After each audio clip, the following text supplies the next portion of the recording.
Right, so I'll sit here and you can sit there. Craig! Has anyone seen a Craig? Nope, not from around here. I think what I'll do is, you know when you see them at the airport and you're waiting on them coming through? Yeah. I'll be the chap there with the limo and Craig. I'm waiting on him coming back. Still waiting. Whenever you want to put in your appearance, Craig, do let us know. We would like to see you in 19 if you could make it, and we will put a reserved one on next time instead of your name for when you're ready.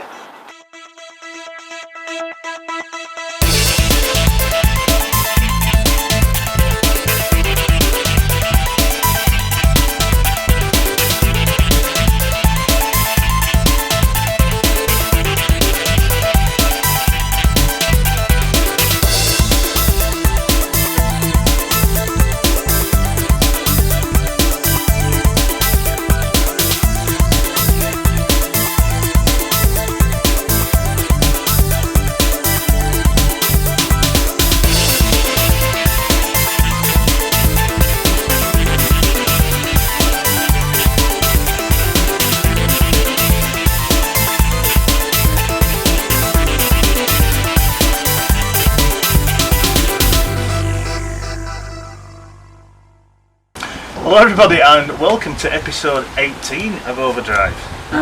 18. And with a little bit of a, I won't say error, but a little thing's happened. The eagle-eyed viewers of you will have noticed we're -1. Craig, I won't say in his wisdom, but let's say he needed a break and he went off on his jolly alls. But before he managed to pack his little suitcase and trot off, I pinned him down and we went to look at a Fiesta ST.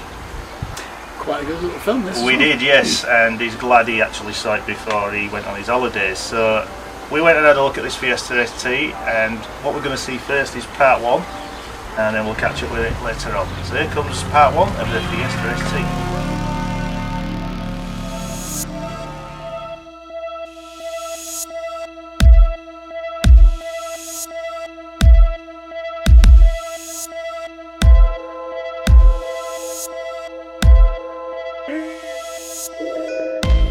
We've been honoured to film one of these, a Mark 7 Fiesta ST. It is, we've been very kindly lent to this Friday, haven't we, Martin? We certainly have. I will say a quick mention to Nicola, thank you very much for this car. Oh, me being a Ford man, as you know, I love these sort of things. So what do we have here? We have an ST2, don't we? We have the basic Fiesta ST. We do. We all the main bells and whistles. We've got the 1.6 4-cylinder engine.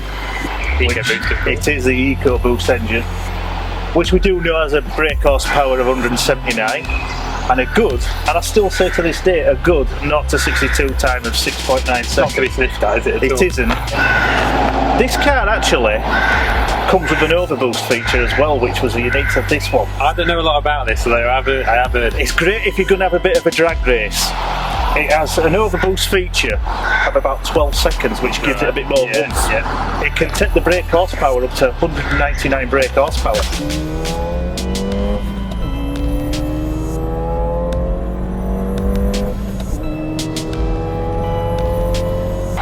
It's a nice little thing, and it also gives it a very unique sound, which I just picked up on when I brought it to this car park. Not that you're using overboost. I wasn't using overboost. No, I drove it very carefully here, but even so, it has that nice little grunt about it.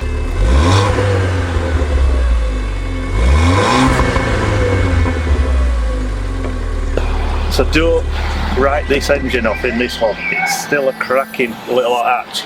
As we know, it's the Mark 7 and it is the older styling, but I don't think it's lost anything at all, has it? Not at all. Not a thing. I still think this looks aggressive and purposeful in every single angle. We have, and I like these sort of colour, very similar to my ST line, we have these grey alloys. Now these are part of the style pack, aren't they? They are, Craig. They're red calipers. They're the giveaway. I really think these red calipers and that set it all off well, especially with this lovely paint finish. It's very similar to what I had in my ST3, and I would probably put it down as Spirit Blue. If anyone knows different, let us know. But I'm sure it's Spirit Blue. Yeah. If I was hunting one out, I'd either get it in 2 colours. Yeah. Black. Yeah. Or this. Yeah. I would say either taken with black. Yeah, I would say either race red or this personally, but it's down to personal preference. Well, with my ST line will shy away from race red for now, but yeah, we've got all the usual. We've got this, like the Mark 8 ST has a solid spoiler. Yeah. We now have, obviously, back to this one with the inserts. I still like it. It does look really aggressive, doesn't it? It doesn't really. It seems. I don't know. It seems more purposeful. Yeah. This sort of spoiler, as if it really is. You do tend to get a bit of a puddle when it rains, though. Yeah, we've got to gloss over that. But yeah, we've got all as usual. We've got as ST badging. We've got this lovely little honeycomb down here on the diffuser, but we've got the colour coded that separates it all. And there's 2 twin tailpipes there, which, and of course this diffuser as well, going back to that differentiates the ST. It does. It's the normal Fiestas don't have that. It's little things that set it apart. For those in the know, they'll know straight away it's an ST. For those that don't drive one, you'll know it's an ST. I do believe it is slightly smaller than the Mark 8 Fiesta. We know that now. It tends to happen, doesn't it? They do tend to grow a little bit with each generation. Yeah, we've got the original light clusters up here, whereas we know they're different lower down on the Mark 8. But still a damn good style though. I don't think they've lost any style in them. I think they've done really well with this, because I think what they've done is they took a normal Fiesta and just give it the ST treatment, and it's been quite effective. Yeah, I mean, let's not forget now, the Fiesta of this age was getting a bit long in the tooth, especially on the interior. There's no shying away from that, is there? But I think as a good driver's hot hatch, this still is up there. I would not write this car off at all. The styling of this looks a lot more aggressive, I think, than that. Yeah. I actually think that it's softened up a bit with the latest one, but then again... It has. But it's the front. Forgot to come back down to the front, because for all this front is now the Mark 7 ST, basically. And we know the Mark 8 is a completely different look. I still think this is very aggressive and sharp and clean. I still think it has a purposeful look. The lights as well also, because you only had these lights on the ST and the sort of top titanium X models. The ones with the clear projector lights there and the LED lights coming down there. Yeah, I like these. So we've churned over this car and we've compared it with mine. When we mention interior, this is what I won't say lets down this Mark of Fiesta. I'll say it's what needed doing when the new one came out. It needed. I think it's the thing that really, above anything else, that gives away the car's age. It is. Outside, no, this still looks as new, as fresh on the outside as any other. I agree, and it's still a brilliant contender. Would even stand up well to the new Mark 8 Fiesta ST. I'd say. We do know the Mark 8 Fiesta ST is quicker, much more refined, it's more technical inside, and completely different on the outside. It's going to be, this is a generation. It's moved on, but this is still a damn good hot hatch for today's market. And now driving this makes me think, boy, I want a Mark 8 Fiesta ST. Because I want to see how it's improved, so I've got to do that. That's a tick on the list I've got to do. That will come in time, and we'll be sure to show it you. Yeah, we're going to touch on the inside now, and we're going to see this car on the move and get some good shots of it, and really enjoy it today, because it's a thanks to her. I will say again, Nicola, it's a thanks to her we're in this thing. Without any further ado, let's have a look at the inside. Let's have a look. So we've now stepped into the inside of the car. We have indeed. It's the thing which I really want to point out and stress about the Mark 7 Fiesta as a whole and the ST, and it is the interior. Now, let's not forget, when this car was launched, this was cutting edge, wasn't it, Craig? It was bang up today. This was a brilliant interior, well designed, well thought out, a nice cabin to be in. But as we know with any car of any make and model, things move on.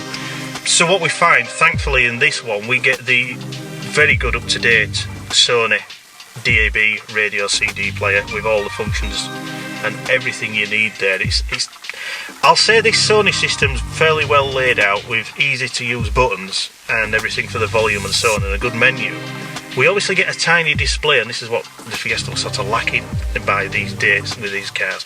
The display was small, but easy to read and crisp. One thing that I've got to touch on is the steering wheel. It seems just like a standard Fiesta steering wheel, except for the ST logo in. It's just like, it seems to put that on as a bit of an afterthought. It does, doesn't it? But I wouldn't let it worry me. It's a niggle. to be fair, we are fairly well equipped. We do have all the ventilation, air conditioning, circulation, heated windscreen and all that kind of yeah, stuff. we've got all the bells and whistles for everything. Front heated windscreen, heated seats, magic, love heated seats. These are part cloth as well as leather, and I think there'd be more hardware in like this, and the greater Recaro seats in any STs. They are really very comfortable indeed. You can go long journeys in these seats and not worry. Like I said, we've got little chrome touches, door handles and things like that around the vents. The window vents, the side vents, I really like. I like how you can open them quite easy, and they spin and revolve. They're brilliant. They're very good vents there. It's like I say, the Fiesta, the Mark 7, just was suffering a bit of a dated interior, but if you're more concerned about how this car drives and looks on the outside and that, basically, it's not a worry, is this interior? Not really. I mean, I love these charcoal pattern, colour of the fabric of the seats with the leather and the ST logo. Everything goes well. They're just nice seats though. They're nice to film. Well, I think that they are bucket-like, look very aggressive, but they're not so aggressive that they're uncomfortable to sit in though. You've a nice bit of rear view from the back as well with this, I know. And of course you've got the privacy glass in the back. Yeah, we've got that as well as standard with STs. But as you can see, down here, they've got 3 controls, but 2 are blanked off, so there must have been other features. We've got as stability control off, which you can have fun and games when you're not that off. Which is a giveaway you're in an ST with that button. Definitely when you see buttons like to turn traction off and things like that. ESC, when you turn that off, you have plenty of fun with it. But that's about it there.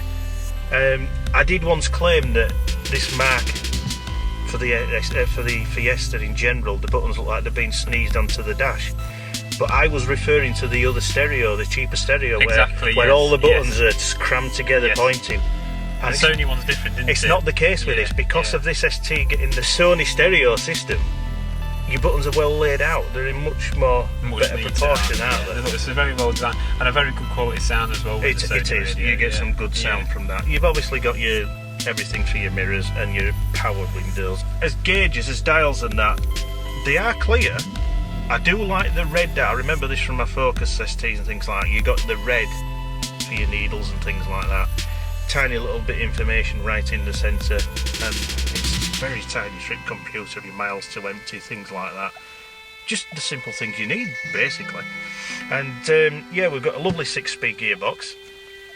It's still standing up, is this gate for changing. It's an absolute gem of a gearbox. It's a lovely gear change, is this, and they haven't lost it with the Mark 8. They've just tweaked on this, because this shows how good this was and still is. Yeah, we've got your auxiliary point there as well. We have. Me with cup holders, as I always say. We have 2 spring-loaded cup holders down here. Always handy, cup holders. But one thing this has got, which my Fiesta ST line hasn't got, and I can get as an option, and I must do, armrest. I love having an armrest in a car. I love all this to drive like this sort of thing. I do. It's much more comfortable. To have no armrest, you sort of sink down. You always think there's something missing. Yeah, it's a nice armrest. It's a bit solid plastic, but at the end of the day, it's a usable thing. And yeah, I'm still quite taken with this interior. For all, I'm in a Fiesta that's moved up to the next level interior-wise. Yeah, I mean, obviously, you can tell it's not the newest generation. However, everything in here is designed to be functional. The seats are really comfortable without being too aggressive. Yeah, true, yeah. You got a decent quality radio. You got your cool creature comforts like your aircon, your heated windscreen, your heated seats.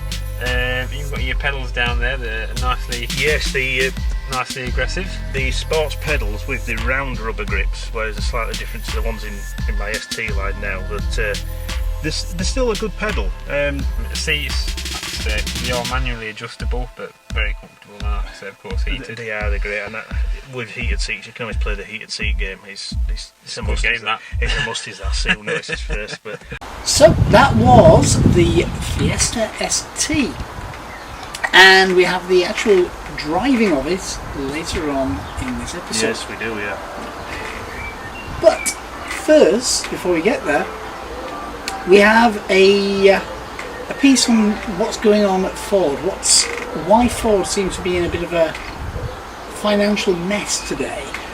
Why they're losing bits of market share and ground, and a little bit of where they actually fell from. Right. So we'll see that. Yeah. So that's coming up. Ford's first foray into the United Kingdom was way back in 1903, with imports of the Model A. From the beginning, there seemed to have been two strands in car making. There were the people who were making horseless carriages for the rich, loading them down, making them heavy and luxurious. And then there was Henry Ford, who had this idea that a car should be able to go along the rutted tracks. It should be able to drive across a ploughed field. A farmer should be able to use it and take a wheel off it and fix a chain to it and cut some trees down or husk some corn. That was all he was interested in from the start. 6 years later, in 1909, the Ford Motor Company Limited was established, first dealership opening a year later in Southampton. A few years after the 1910 opening of the Southampton dealership, Henry Ford opened his first factory outside of America, here at Trafford Park in Manchester. With direct access to the sea via the shipping canal, parts could be brought in and out of the country easily, and also cars could be exported from there into Europe. The factory at Trafford Park was mainly to build Ford Model Ts, and this continued for quite some time.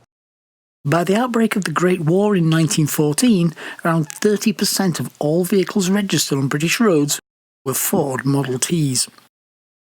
By 1919, with Trafford Park having been expanded, now using Ford's moving production lines, Ford had 41% of the British car market and was producing vehicles at the rate of 21 per hour, which at the time was staggering. In 1929, construction started on the Dagenham vehicle plant. This was going to be Europe's biggest car plant. Unlike Trafford Park, though, it was supplied by a deep sea port rather than Britain's ageing canal network. And in October 1931, Britain and Europe's largest car plant opened, producing the Model AA truck and the Model A car.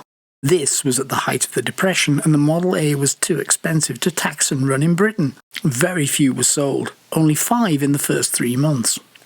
A smaller car was urgently needed, and this came in 1932 with the 933cc Model Y, a car much more suited to the market, and becoming in 1935 Britain's first £100 car.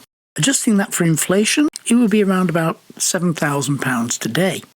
This was Ford's first car specifically designed for sale outside North America between 1932 and 1937.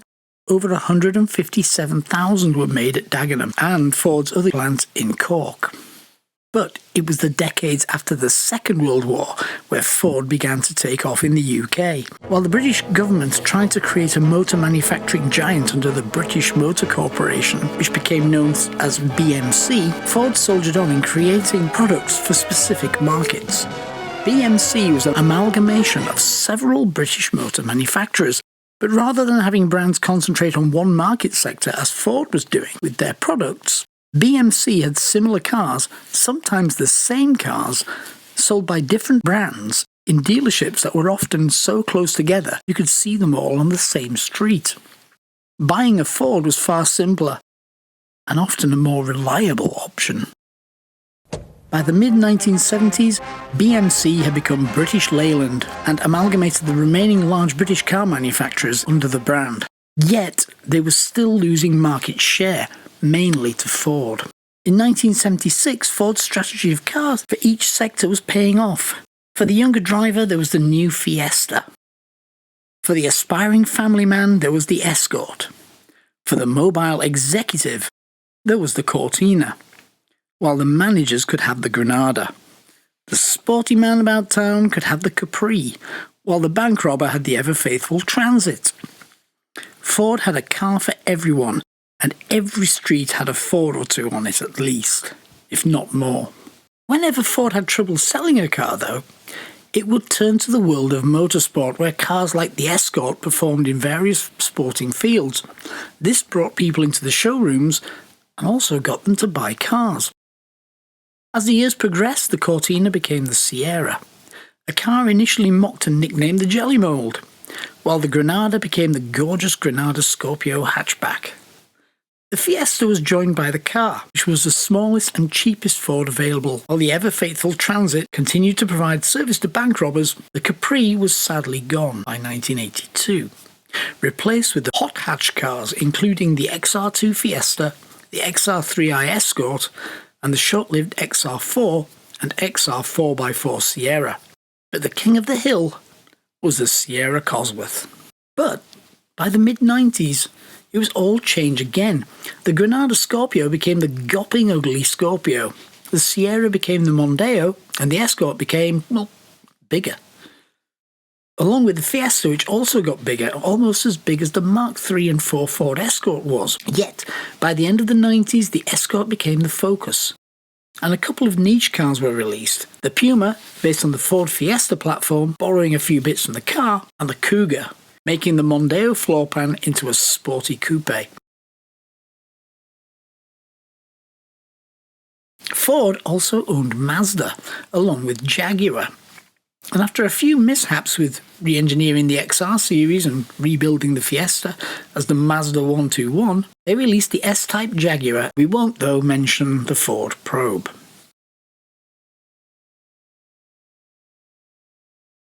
Ford was at its peak. It seemed nothing could stop the company after buying Land Rover from BMW.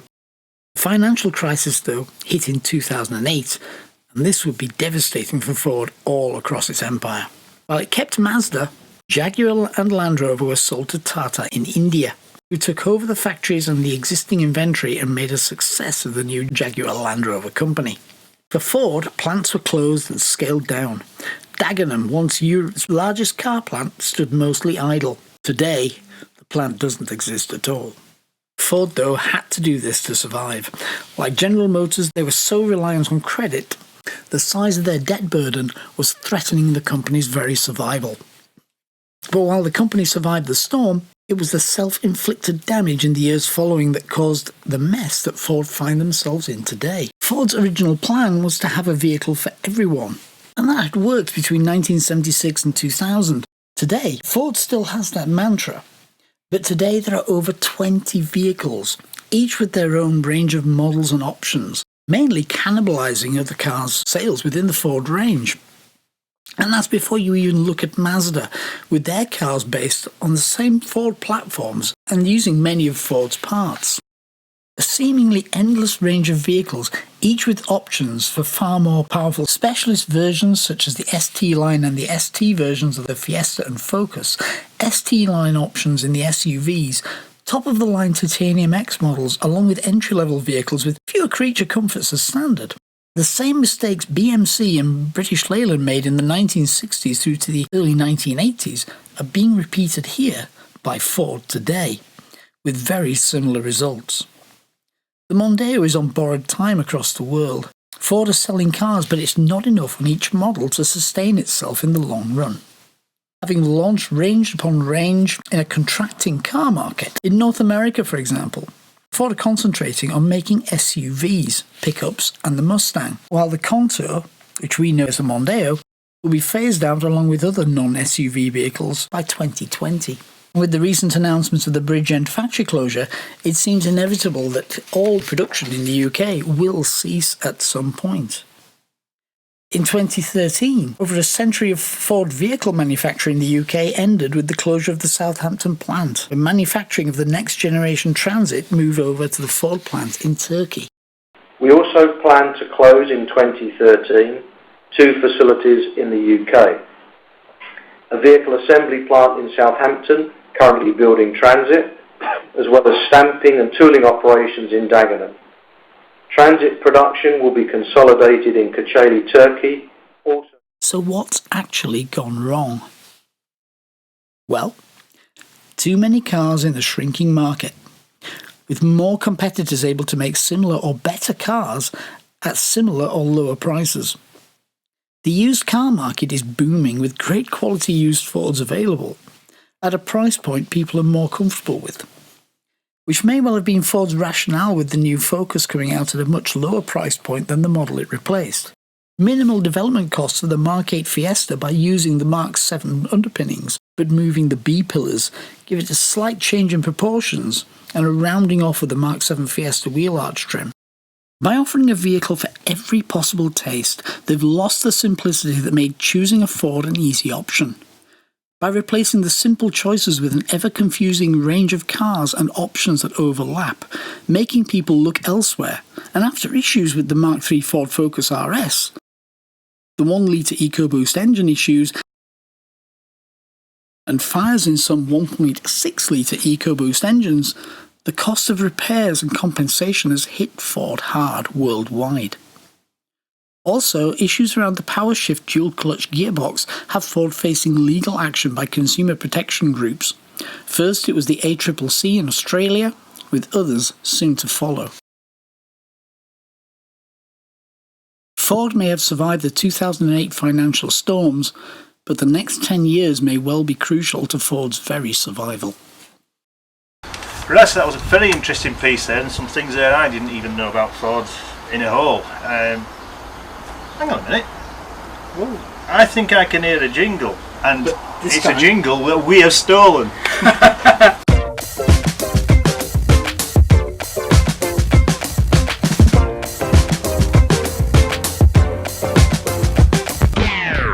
Well, that was the jingle. That was our jingle this time. Yeah. We'll be doing a bit of a, what was it? It used to be a Simon Bates our song. we'll be doing an episode 18, our jingle. I knew, Craig, we'd actually get a jingle one day. We didn't realise we were stealing yours. But anyway, the topic of the jingle, as it being a Ford special, I think we've got to touch on Ford, haven't we? Yeah. I haven't a lot of Fords, and I am finding it myself now. I'm feeling the newer Fords are a bit samey, let's say, and I'm hankering now back to the older Fords. I know they're trying to keep everything very familiar for people and the customers in general, but don't you feel they've over-flooded the market of the vehicles that they actually have? Yes. There's over, if you look at the whole range, so you've got the from the very bottom car, well, it's now the Car Plus, to the commercial range, you've over 20 vehicles that are available to the market, many of them overlapping. They seem to be trying, some vehicles are serving a certain purpose, but then you can look at another vehicle and think, well, that's sort of serving the same purpose. Yeah. Why have you got the Galaxy when you've got the Focus Active? You see, they're also still promoting the EcoSport. But can't call it an EcoSport, it's not as economical as people might think. I saw the latest commercial for it because they're now, obviously, since I had the one with my dad, they've now done the updated version, the Fiesta interior, the touchscreen and the facelift on the outside. So they're pushing it again. Yeah. You see the commercials and they are saying EcoSport, and I'm thinking, well, Malcolm says that's not spelt right to say Eco. So a lot of people then say it as it is spelt and they say Eco. Yeah. But then they call it the EcoBoost engine when it's ECO, not EcoBoost engine. And then also, as I found when I was running my dad's with him, it wasn't massively economical. So you can't really put an Eco name to it. No. But yeah, they've got that out. They've pushed that out again because it's the first of all. As they only would. It's been revamped and everything to follow suit with the new Fiesta. But you've got then the Fiesta Active. I don't think one should be existing anymore now. But yeah, I still say that Ford are really pushing too many things that sort of overlapping each other, and I think it's letting them down. But the other thing is as well, in America they're pretty much abandoning the car market for SUVs and pickups, apart from the Mustang. Yeah. And I think there was another one they were keeping. But basically, the majority of the cars that they sell in America, they are abandoning and just going SUV, pickup and utility vehicle, which was Henry Ford's original ideas anyway, so it's kind of going back to basics. That is true. I always think, what would Henry Ford make of how Ford is now? If you could come back and have a look, thinking after you had your Model T, and he probably didn't realise how the company had grown, maybe probably had a little feeling in the back of his mind it might fall flat on his face. Well, what would he make of it? Seeing the company now.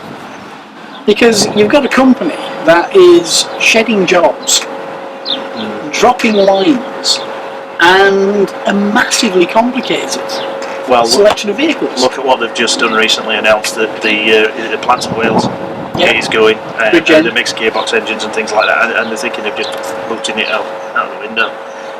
What a loss. Well, one of his pride and joys was the Rouge factory on the River Rouge. Yeah. And Dagenham was built in that sort of methodology. It had its own steelworks, it had its own power station. It was the biggest car plant in Europe. It had everything, didn't it? And it had everything. It was all self-contained. Most of that's gone. Yeah. Been knocked down. Flattened. Do you know what the last vehicle was that was manufactured in this country by Ford? I shudder to think now. I really couldn't actually think what it is. It's a Ford Transit in 2013. There you go, Transit. And when that last Transit rolled off the production line, that was the end of car manufacturing, or vehicle manufacturing by Ford in this country. What a shame. And as the commercial used to go with the Transit in the back row of Britain. Yeah. And it ain't even made here now. I just think sometimes, do the ideas go wrong as well? There is things that I think about. For all I love a lot of Ford cars, there is some ideas where I think, did you have to do that, or why didn't you do that? There's a lot of those things. And don't forget, next year there's the all-electric Puma coming out. I know this has put another thorn in my side as this is Ford. I always used to say to Malcolm, even before we ever started filming, I used to say things like, before I even had my Puma that you saw, I used to say, why did they stop doing the Puma? Based on the Fiesta, really good coupe, blah de blah. The Fiesta continued in all its marks. Why couldn't they have continued the Puma? Instead of doing all these special Fiesta Active and things like that, and the KA, why couldn't they have continued the Puma with the Fiesta? Can you imagine how good the Puma would look now?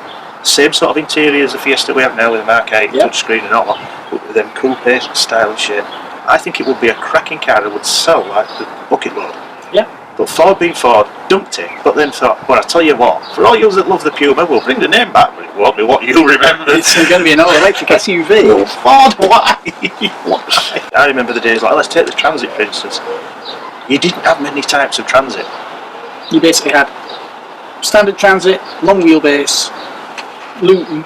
There was one, I remember a custom one or something. Yeah. They had the double wheels at the back, I remember that. Lots of blingy chrome on some of them, I don't like, but you had not much choice. It was this and that's it. But because Transit were a workhorse, wanted more than anything.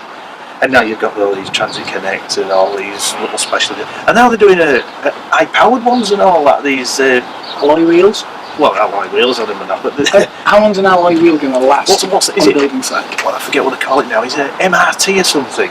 It's supposed to be a really high-powered Transit, and I'm thinking, why don't you just do that? What they did in, I'll mention the name, Top Gear, where they had the jet engine in back of it. Why don't Ford just go and do something like that? And this is the great with KA as well, or CA, as they say. I don't even know how to pronounce it, because I don't want to, because Craig loves them. Craig loves the KA. You haven't said much, Craig. No, you haven't said much today. We're alright, we'll fill in for you. He loves the KAs and that. He's had some. I've never driven one. I've never driven one. I've been in a passenger one, and they are like little go-karts. They come around corners like they can corner like house-wise. They're damn easy parkers, and I know some women and men that say they struggle to park and they like a nice little small compact car to park. Well, the thing is, it's the wheels at the corners, isn't it? It is. With the first Kia, we had the street car.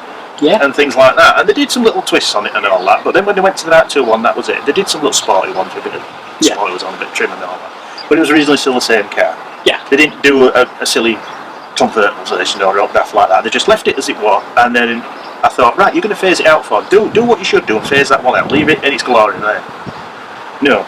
They decided to make one called the Car Plus and things like that. Which is almost the size of the Fiesta. Which is basically the size of the older Fiesta, and you put two of them together, Fiesta and the Kia car, and it looks like they're trying to compete with each other. The Mondeo was Ford's first car that they intentionally designed as a world car. Yeah. And it sold well in Europe, it sold really well in Europe, but flopped in America. I find that odd. Yet, the Granada Scorpio, the hatchback one, not the Goppy Grill one, that sold pretty well in America. That is strange. Yet wasn't actually designed for the American market. I know. And it weird how some cars work in other countries and you'd expect them to fail. And the thing is, I think some of the build quality has got better with Fords. Yeah. I can see that now in the Fiesta. I won't say the type of plastics, I'll just say how it's all nailed together basically. Yeah. Because one thing I have noticed about this ST line, but this is the old Fiesta as a whole, the new one, you've got some nice lovely plastics on the dash. But not that side. But the doors are all really, really great hard. And you're thinking, but the doors is the things I touch the most.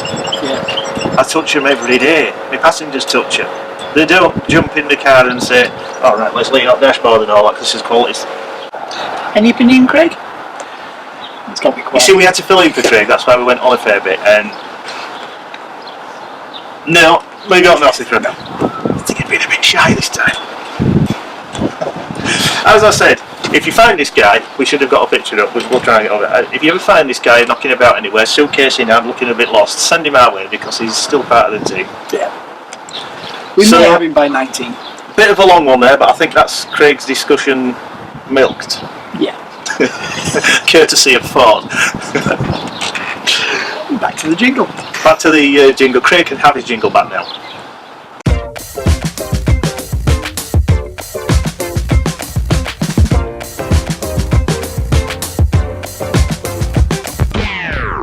Right, so I will say on Craig's behalf, I hope you enjoyed the jingle. I got to see it.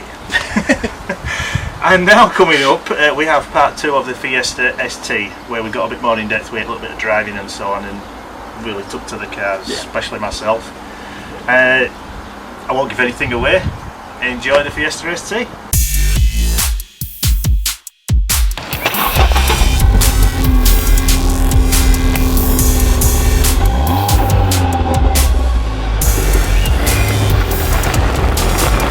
I think, as I mentioned before, even so this is the Mark 7 ST, and we know that the Mark 8 has an all new exhaust note now.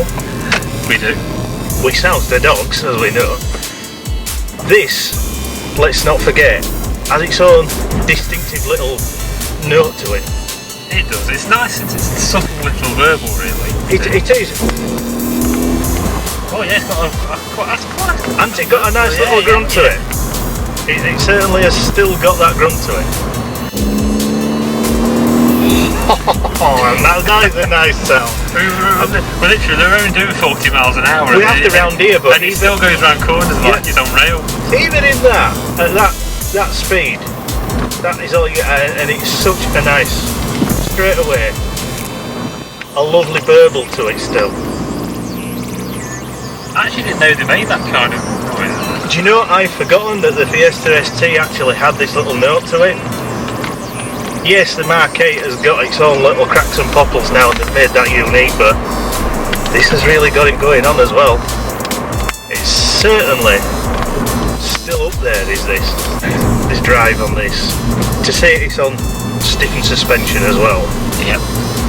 It really, it's a bit forgiving, is this suspension? Slightly forgiving, it is firm, but there is a little bit of give there. This is completely stock, this car, it's not any modification, so it's completely as it should be. Yeah, it is as it is. No mods to it in any shape or form. But yeah, it's a firm ride, and it has to be a firm ride for the handling purposes. Yeah. But there is a slight bit of give. It's not quite as aggressive as I actually thought it was going to be. I still believe it corners like a bloody house slide, as they say. It does. It's brilliant around the bends, and I've got to say it, I'm a big fan of Ford's Recaro seats. I really love these seats. Like I said, they just give you enough support, but without being too aggressive and uncomfortable. Yeah. I can sink into these seats all day long. They're absolutely brilliant. I think they've got it bang on how they've laid these seats out and everything. So basically all we can say is bar the little bit of a tired interior now. Yeah. Not then it was brilliant then, but now it's a little bit showing its age a little bit. But having said that, it will do, because it is the old generation of the car. So yeah. So you see, bar this interior, which I'd live with a car like this all day long. There's nothing much you can say as bad points with this at all. No. This Fiesta ST, I still think holds its own. Yeah. And I'd even go out on a limb to say it holds its own compared to the new one. Yeah. I think it's in its own league now. It's really nice. I mean, really comfortable. You've got all the basic creature comforts that you could possibly want, I think, pretty much. Well, what more would you want from this? At the end of the day, it's a driver's car. That's what these STs are all about, isn't it? It is. And it's still practical. It's got a decent sized boot, same as any other Fiesta. Yeah, it has. You've got a decent amount of room in the back, considering that it's only a 3-door. This is what I like about cars like this. You can have the sort of sporty thrills, but with the practicality. Exactly, you're not compromising anything, are you? No, you're not. And I believe these wheels that it's sat on will be the standard 17-inch alloy wheels. Looks that way, yeah.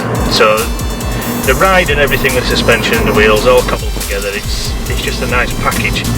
It's still a very tight car to drive, is this, and it's a little bit more twitchy, I'd say, than the Mark 8. Yeah. How can I say it? This feels more alive. Yeah. Well, I suppose that's the general idea, isn't it? It looks aggressive on the outside. It feels just that bit more alive. It feels more willing to be thrown about. Yeah. Basically, as a car. We obviously know it's not as powerful or as quick as the Mark 8 Fiesta ST now, but that was obviously to be expected. They upgrade everything with each generation, don't they? But what you do find is 90% of these as well get modded in such a way that the brake horsepower is absolutely stonkingly strange. They're easily modifiable. They are these, and do you know it's nice to see one just like this? Well, I think to review one properly, you've got to take a stock example, haven't you? Because this is how they came. It feels a very airy big space. I don't know why. I think the windscreen's set very far back, so it does give a feeling of space. It also feels, I don't know, they say the Mark 8 Fiesta is bigger slightly than this, but this sort of does feel big itself as well. Yeah. It is a surprisingly good hatch, and I forgot, I will be honest, and there's me being a Ford man, but I've actually forgot how good these are. You see so many of them on the road that you kind of take for granted. You do, and I do know, and I will stress this is a popular colour, but it's a colour I like. Yeah. I have said I'd love black or maybe this colour to have one myself. Yeah. But yeah, it seems to be the flagship colour, this. Well, like I mentioned before on OverDrive, certain cars seem to have how we put it, a signature colour.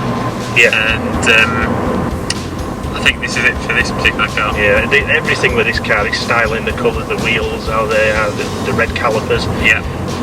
I think it all goes well. It all complements itself very well with all the colours and how it's styled. I think if I was looking for one, I'd want to find one in this colour with this spec. So yeah. Like we mentioned, we believe this one is an ST2. Obviously they did 3, they did ST1, ST2 and ST3. These were the sort of trim levels. So this one appears to be a middle of the road model. It does, yeah. We're looking at it's probably an ST2. But again, everything that you need in here. You've got everything you need. You're not probably losing much between ST2 and 3, to be fair. I've had it in focus as we both, and there's no. You don't miss anything there. You don't. It's like I said before, these are drivers' cars, and you're not really going to be that fussed about some toys you might be missing or some little creature comforts. It doesn't matter. Which is why I would still live with this interior now. Yeah. And even today, I've got a display I can see clear enough. It does its job. Stereo's excellent. Yeah. The gauges are fine. What more could you want? It's still doing its job. It certainly is. So we also said that this car also, with its 179 brake horsepower and from its 1.64 cylinder EcoBoost engine, also has what we call an overboost feature. And this is something I found out when I saw someone basically drag racing one, and they put it up against a certain car, which I forget, but that's by the by, and when both cars shot off, the person driving the Fiesta ST said that this does have an overboost feature which can last around 12 seconds. And it just suddenly kicks in, no warning, it just kicks in, and it can up the power to 199 brake horsepower. Which is great for 12 seconds, but then it's gone. Yeah, exactly, yeah. So it's just a little party piece, but it gives it that little bit of oomph. It certainly does, just when you need it, really. Yeah, and I really like the EcoBoost engine as a whole, actually. We know the Mark 8 has its 1.53 cylinder one, obviously a bit power with that, as you'd expect with its even on the ST3 model, its launch control, things like that. But I still think to total around in this does feel still tight, still feels aggressive. Any sort of, oh look, that's a distractor. A black one now. That's an ST line, that is. Z-Tech S, sorry. It was a Z-Tech S, and seeing it coming toward looked like... Badges an ST, I should point out. Yeah, someone had put an ST badge on the front. Very clever, very clever. You can't deny original. You can't, can you? Yes, it certainly seems 4-day today, viewers. It certainly does. Yes, it's been lovely to spend time with this car. That's a nice. And I suppose we should pretty much wrap up the talking for this feature. Well, how can you summarise it? I can summarise this basically as, you know, I've got an ST line myself at the moment. I've had plenty of my STs in Focus Home and stuff, but never a Fiesta ST. Yeah. I'm in them sort of minds, should I get the new Fiesta ST, and I think at some time I probably will. I think it's going to be there. But driving this, I would still, and I say still, I'd have one of these. Well, I think for me, it's been a wonderful experience going in the Fiesta ST. Obviously, you see a lot of them on the road every day, but you forget. And I think because of that, you forget actually how good they are. Yeah, you do. It's nice to see a stock one that's... It certainly is. I'm not against modifying cars in any way, but it is nice to see how, as nature intended, so to speak. Definitely.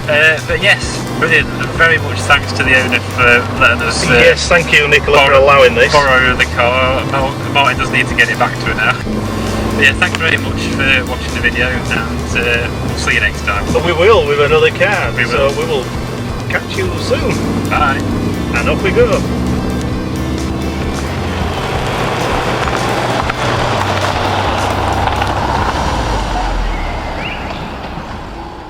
So yes, that was the Fiesta ST, and a nice little package in that one. It was, and there was a few different things in there as well. Yeah, I mean, as I stress in the video, you see mine pop up, but the reason mine was there, as I say in the video, was just a comparison of the styling that has changed, not anything to do with performance in any way. We just thought we'd throw both of them in. I mean, we know that the new ST does have some changes in performance. It certainly does, yeah, and I'm hoping at some point I can actually get one of my own to find out that. I'm hoping so. It's sort of warmed me towards it. Me being Ford again, obviously. But yes, a nice one to film that, and like I say, we managed to pin Craig down, didn't we? We really got hold of him and made sure he did this Fiesta ST with us before he on his alls. I heard it was due to tax. Well, I don't know, it was rather hastily done, wasn't it? It did sort of, I'm off sort of thing, and that was it. Passport in hand and everything with these. If anyone spots a Craig on the travels, do let us know. Yeah. We still are on the lookout. We may be doing t-shirts soon, we'll come on to things like that. We haven't got our names on the chairs, but we obviously always turn up, but you see, that's why Craig needed his, just in case he turned up when he could find his chair, but he didn't. So he's, wherever you are, Craig, let us know, come back, because episode 19's in the pipeline. Yes, it is. But I mean, going back, it's been a bit of a Ford special today, hasn't it? It has covered Ford in a lot of ways, really, today, as this one, and I keep bringing it back to Craig, but it was so, yes, I'm glad we're doing EST and things like that, and then he's not here. But we all need a break. We all need a break, and maybe one of us might disappear in one episode or something like that. You never know. But yes, it was a Ford special on the whole, and it's a very good one to do this time. So with that, episode 18 is all wrapped up. So yes, we don't want to feel a bit like there's there's someone missing and we're on a bit of a downer because we have struggled on, Craig. We've done it. So, but come back. You're still a member of the team. Always forgiven. So I think on that note, that is 18 wrapped up, really. It is, yeah. 18's all done. We have plans for 19, and so on and so on. And say thanks to your support and every little comment, good or bad, every time you make a comment contribute, you jeers along to continue for you guys. So, thank you for your input. Yeah, and on that note, we'll say goodbye, and we'll say goodbye from Craig on his behalf. Cheers, goodbye. Bye.